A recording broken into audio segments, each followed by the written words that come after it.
I know you said you don't know about profits, but I'm pretty sure you know that on a page. Yeah. If you click through that next page, I'm pretty sure there's a lot more ad revenue than if you didn't click through.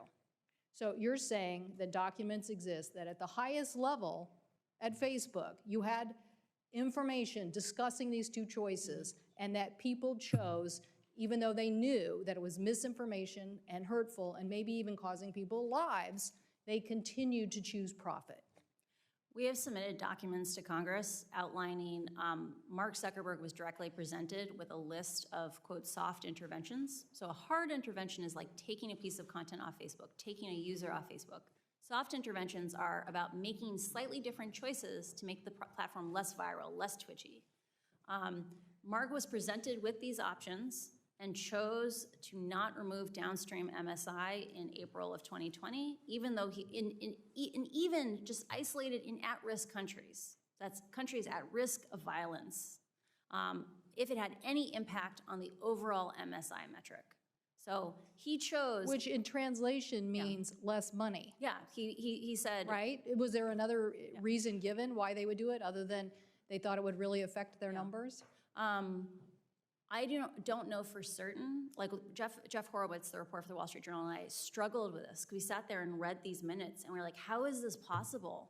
Like, we've just read 100 pages on how downstream MSI expands hate speech, misinformation, violence inciting content, graphic violent content. Why wouldn't you get rid of this? And the best theory that we've come up with, and I want to emphasize this is just our interpretation on it, is people's bonuses are tied to MSI.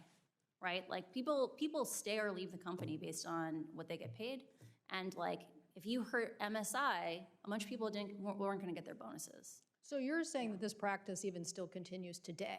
Like, we're still in this environment? I'm personally very frustrated by this because we presented information to Facebook from one of my own constituents in 2018 talking about this issue with the Rohingya, pleading with the company. We pleaded with the company, and they continue to not address this issue. Now, you're pointing out that these same algorithms are being used, and they know darn well in Ethiopia that it's causing and inciting violence. And again, they are still today choosing profit over taking this information down. Is that correct? When rioting began in the United States in the summer of last year, they turned off downstream MSI only for when they detected content was health content, which is probably COVID, and civic content.